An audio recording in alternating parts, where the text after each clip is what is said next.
ನಮಸ್ಕಾರ ಸ್ನೇಹಿತರೆ, ಹೇಗಿದ್ದೀನಿ ನೀವೆಲ್ಲ? ಅನ್ನಿಸ್ ಫ್ಯಾಮಿಲಿಗೆ ಸ್ವಾಗತ. ಇವತ್ತು ನಾನು ಒಳ್ಳೆಯ ಒಂದು ನ್ಯಾಚುರಲ್ ಆದ ಸೋಪನ್ನು ಮಾಡ್ತಾ ಇದ್ದೇನೆ. ಕೈಬೇವು ಹಾಗೂ ಕಡಲೆ ಹುಡಿ, ಸಾಂಬ್ರಾಣಿ, ತುಳಸಿ ಎಲ್ಲವನ್ನು ಹಾಕಿ ಒಂದು ಒಳ್ಳೆಯ ಸೋಪನ್ನು ತಯಾರಿಸ್ತಾ ಇದ್ದೇನೆ. ಬನ್ನಿ ಸ್ಟಾರ್ಟ್ ಮಾಡೋಣ. ಇದೊಳ್ಳೆ ಆಯುರ್ವೇದಿಕ್ ಸೋಪು. ಇದನ್ನು ಯಾರಿಗೆ ಕೂಡ ಮನೆಯಲ್ಲೇ ತಯಾರಿಸ್ಬೋದು. ಮೊದಲಿಗೆ ಸ್ವಲ್ಪ ಕೈಬೇವಿನ ಸೊಪ್ಪನ್ನು ಕೊಯ್ದುಕೊಂಡು ಬರೋಣ. ಕರಿಬೇವಲ್ಲ, ಕಹಿಬೇವು, ನೀಮ್ ಲೀವ್ಸ್. ಒಂದು ಮುಷ್ಟಿಯಷ್ಟು ಕೈಬೇವಿನ ಸೊಪ್ಪು. ಈ ಗಿಡದಲ್ಲಿ ವಾಪಸ್ ಸಿಗುತ್ತಾ ಇದೆ. ಸ್ವಲ್ಪ ಬೆಳೆದ ಎಲ್ಲ ಇದ್ರೆ ಒಳ್ಳೆಯದು.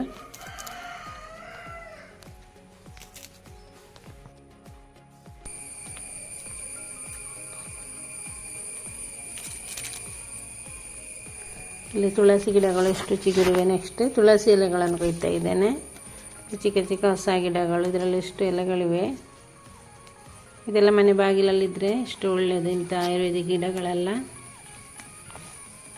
ಒಂದು ಮುಷ್ಟಿಯಷ್ಟು ತುಳಸಿ ಎಲೆ ಹಾಗೂ 4-5 ಸಾಂಬ್ರಾಣಿ ಎಲೆಗಳು ಕೂಡ ಬೇಕು. ಅದನ್ನು ಕೊಯ್ದುಕೊಂಡು ಬರ್ತಾ ಇದ್ದೇನೆ. ಈ ಸಾಂಬ್ರಾಣಿ ಎಲೆಗಳನ್ನು ಪ್ರತಿಯೊಬ್ಬರ ಮನೆಯಲ್ಲಿ ನೆಟ್ಟು ಬೆಳೆಸಿದರೆ ಒಳ್ಳೆಯದು. ಯಾಕೆಂದರೆ ಶೀತ ತಲೆನೋವು ಇರುವಾಗ ಅದರ ಎಲೆಯನ್ನು ಸ್ವಲ್ಪ ಬಿಸಿ ಮಾಡಿ ನೆತ್ತಿಗೆ ಇಟ್ಟರೆ ತಲೆನೋವೆಲ್ಲ ಕಡಿಮೆ ಆಗ್ತದೆ. ಇದನ್ನೆಲ್ಲ ತೊಳೆದು ಒಂದು ಸೈಡಲ್ಲಿ ಇಡ್ತಾ ಇದ್ದೇನೆ. ನೆಕ್ಸ್ಟ್ ಒಂದು ಅಲೋವೆರಾವನ್ನು ಕೊಯ್ಬೇಕೀಗ. ಈ ಮರದ ಸೊಪ್ಪನ್ನು ಕಡಿದ ಕಾರಣ ಕೆಲವು ಅಲೋವೆರಾ ಗಿಡಗಳೇ ಅದರ ಎಲೆಗಳು ಕಟ್ಟಾಗಿ ಬಿದ್ದಿವೆ.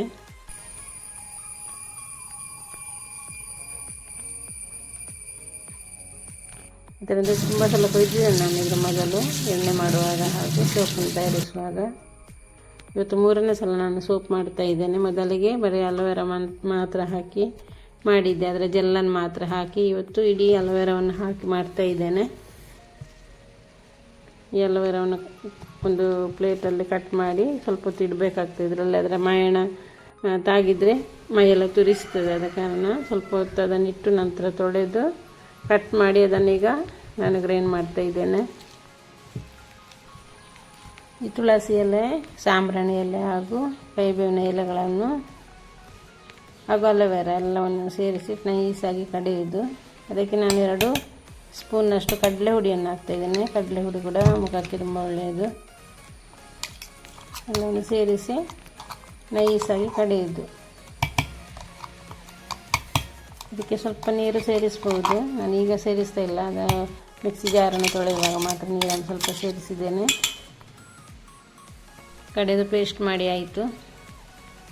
ಇದನ್ನೊಂದು ಸೈಡಲ್ಲಿ ಇಡೋಣ. ಈ ಸೋಪಿಗೆ ವಿಟಮಿನ್ ಇ ಕ್ಯಾಪ್ಸುಲ್ ಇದ್ದರೆ ತುಂಬ ಒಳ್ಳೆಯದು. ಪ್ರತಿಯೊಂದು ಸೋಪಿಗೆ ಕೂಡ ವಿಟಮಿನ್ ಇ ಕ್ಯಾಪ್ಸುಲನ್ನು ಹಾಕ್ತೇವೆ.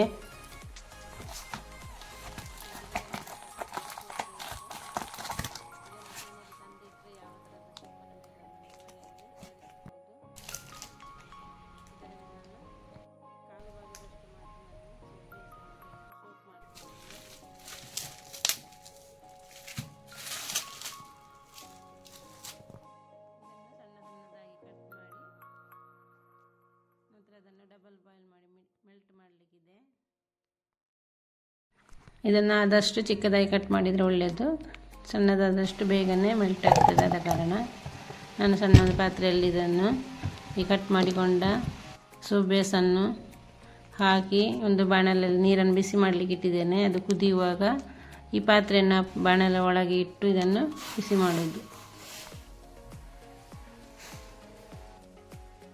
ಇದನ್ನು ಡಬಲ್ ಬಾಯ್ಲ್ ಅಂತ ಹೇಳ್ತಾರೆ. ಇದು ಒಂದು ಗಳಿಗೆಯಲ್ಲಿ ಮೆಲ್ಟ್ ಆಗ್ತದೆ ಮಯಣದ ರೀತಿಯಲ್ಲೇ.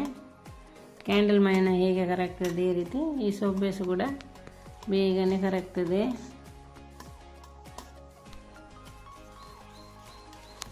ಇದೆಲ್ಲ ಕರೆಕ್ಟಾಗಿ ಮೆಲ್ಟ್ ಆದ ನಂತರ ನಾವು ರೆಡಿ ಮಾಡಿಟ್ಟುಕೊಂಡ ಈ ಪೇಸ್ಟನ್ನು ಇದಕ್ಕೆ ಸೇರಿಸುವುದು.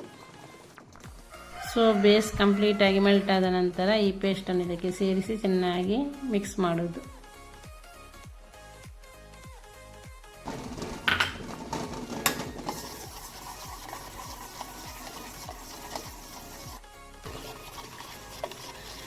ನೆಕ್ಸ್ಟ್ ಈಗ ಇದಕ್ಕೆ ವಿಟಮಿನ್ ಇ ಕ್ಯಾಪ್ಸುಲನ್ನು ಹಾಕ್ತಾ ಇದ್ದೇನೆ. ಇದು ಕೂಡ ಸ್ಕಿನ್ನಿಗೆ ತುಂಬ ಒಳ್ಳೆಯದು ಅಂತ ಹೇಳ್ತಾರೆ. ಆದ ಕಾರಣ ಪ್ರತಿಯೊಂದು ಸೋಪಿಗೂ ಕೂಡ ವಿಟಮಿನ್ ಇ ಕ್ಯಾಪ್ಸುಲನ್ನು ಹಾಕ್ತಾರೆ. ಈ ಟೈಮಲ್ಲಿ ಅದಕ್ಕೆ ಕಲರ್ ಬೇಕಾದಲ್ಲಿ ಅಥವಾ ಪರಿಮಳಕ್ಕೆ ಏನಾದ್ರು ಬೇಕಾದಲ್ಲಿ ಸೆನ್ಸನ್ನು ಈ ಟೈಮಲ್ಲಿ ಇದಕ್ಕೆ ಸೇರಿಸೋದು. ನಾನು ಇದಕ್ಕೆ ಯಾವ ಕೆಮಿಕಲನ್ನು ಕೂಡ ಹಾಕ್ತಾ ಇಲ್ಲ, ಡೈರೆಕ್ಟಾಗಿ ಈ ನ್ಯಾಚುರಲ್ ಆದಂಥ ವಸ್ತುಗಳನ್ನು ಮಾತ್ರ ಬಳಸಿ ಮಾಡ್ತಾ ಇದ್ದೇನೆ. ಈಗ ರೆಡಿಯಾಗಿದೆ. ಇದನ್ನೀಗ ಈ ಸೋಪಿನ ಮೋಲ್ಡ್ ಒಳಗೆ ಇದನ್ನು ಹುಯ್ಯುವುದು.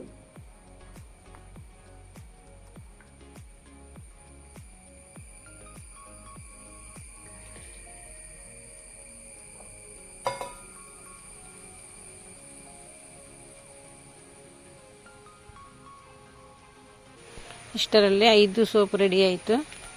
ಇದರ ಮೇಲಿಂದ ನೊರೆ ತೆಗಿತಾ ಇದ್ದೇನೆ. ಒಂದು ಕ್ಲೀನ್ ಕಾಣಲಿಕ್ಕೋಸ್ಕರ ಇದನ್ನು ತೆಗಿತಾ ಇದ್ದೇನೆ. ಇಲ್ಲದ್ರೆ ಹಾಗೆ ಬಿಡ್ಬೋದು, ಏನು ತೊಂದರೆ ಇಲ್ಲ.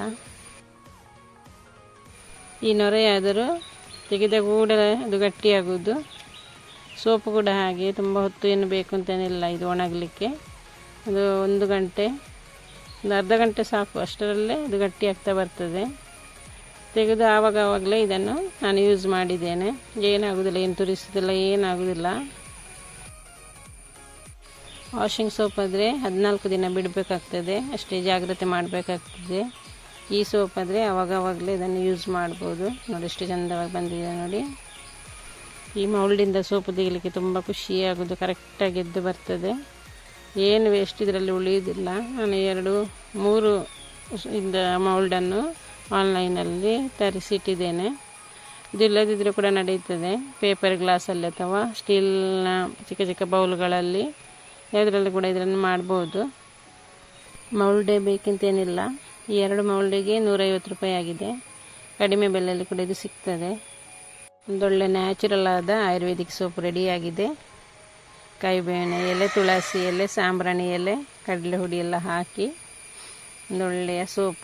ಇದನ್ನು ಯಾರಿಗೆ ಕೂಡ ಯೂಸ್ ಮಾಡ್ಬೋದು.